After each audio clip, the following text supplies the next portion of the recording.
Thank you. I want to thank the chairman and ranking member of the subcommittee. It's an incredible conversation that we need to have. I've got a number of questions, but I've only got 5 minutes, so I'm going to try to get through them. But let me caveat it by this.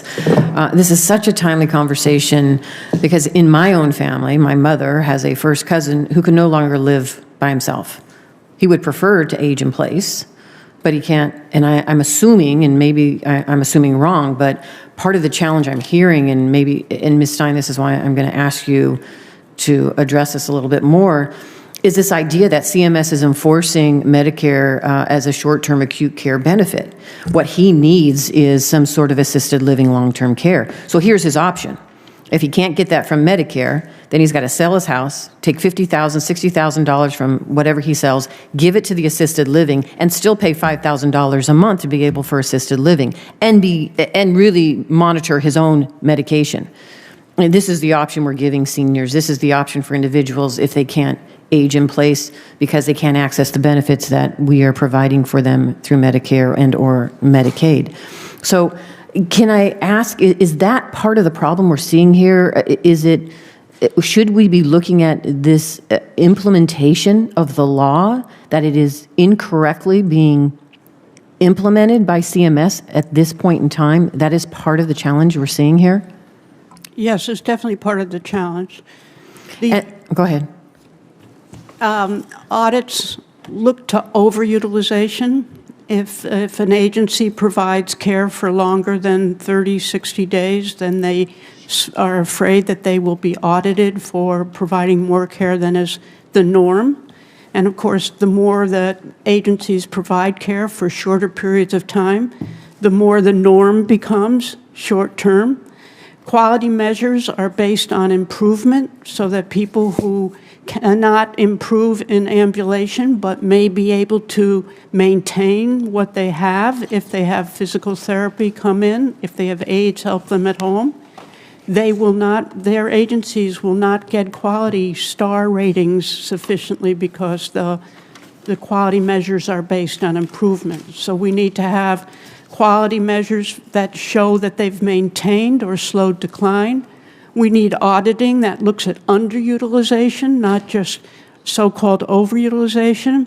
We need an increase on the cap of outlier payments, outlier meaning people who get longer-term care. And the PDGM, that payment model, needs to be revised so that people who are able to avoid a hospitalization are not less popular to home health agencies because they're paid less to take them from home, and that they're paid less after 30 days of care. So the payment model, the quality measures, and the auditing all needs to be revised so that it looks and tries to incentivize getting the full array of care that patients need for the length of time that they need them. Well, friends, I have breaking news to share with you today. GOP lawmakers have just made a big announcement.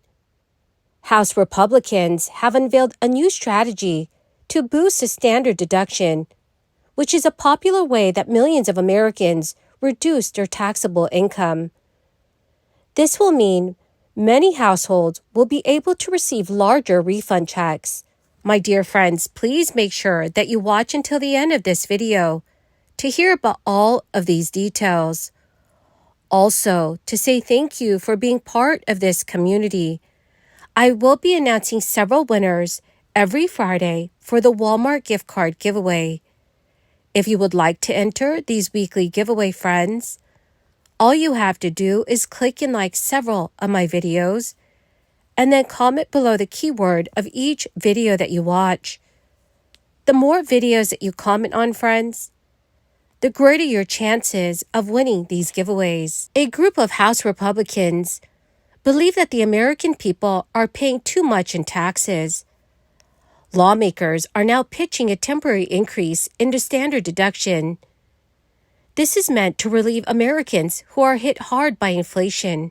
The Tax Cuts for Working Families Act would add a bonus deduction on top of the standard deduction used by most Americans.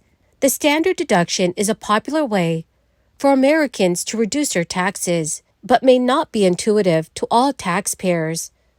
So when calculating your annual tax bill, deductions can make a big difference in what you owe Uncle Sam. Certain expenses, such as state and local income taxes and mortgage interest, are excluded from your taxable income.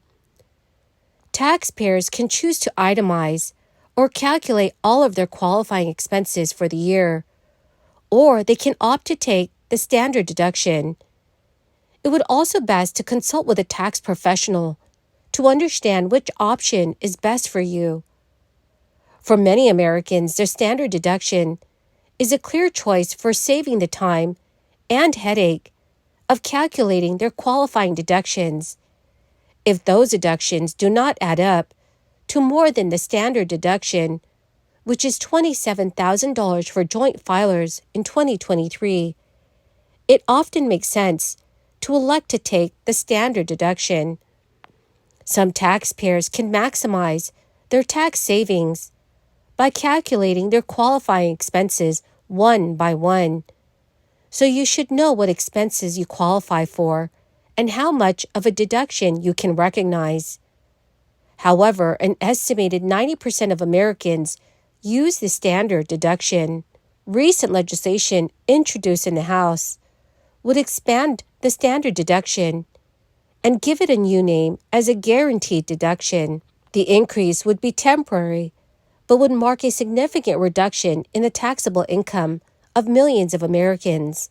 This bill calls for a bonus deduction that taxpayers can claim in 2024 and 2025, which would sit on top of the current standard deduction. That bonus would amount to $4,000 for joint filers and surviving spouses.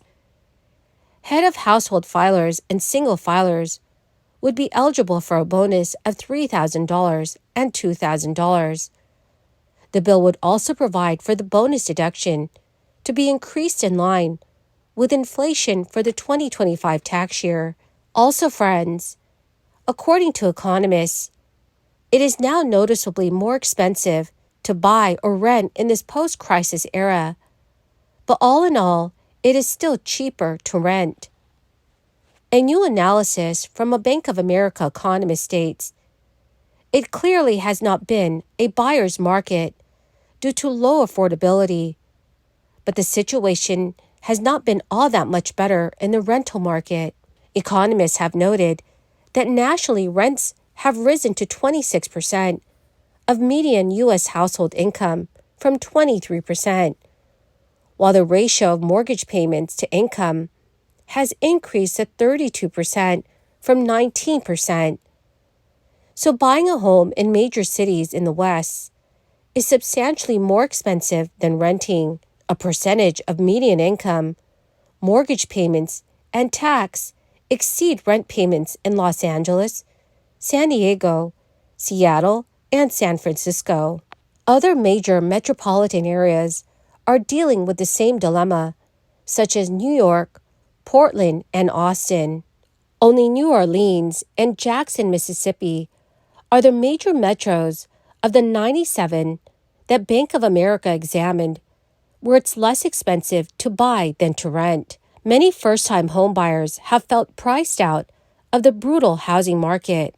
Mortgage rates have been no help, with the average rate on the 30-year mortgage hitting a 23-year high in October, pushing more buyers to the sidelines. Rates have moved lower, but still remain well above 7%.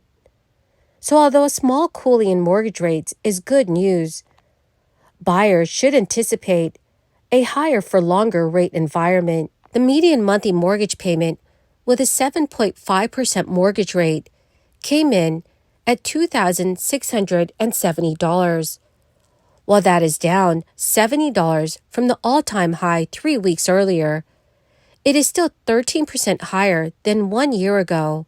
Well, my greatest and most dearest friends, that is the end of my daily stimulus update video for today. Thank you so much, friends, for being part of this community. To say thank you and to show my appreciation, every Friday I will be announcing several winners for the Walmart gift card giveaway. If you would like to enter these weekly giveaway, friends, all you have to do is click and like several of my videos and then comment below the keyword of each video that you watch. The more videos that you comment on, friends, the greater your chances of winning these giveaways. Thank you, and have a wonderful and very blessed weekend.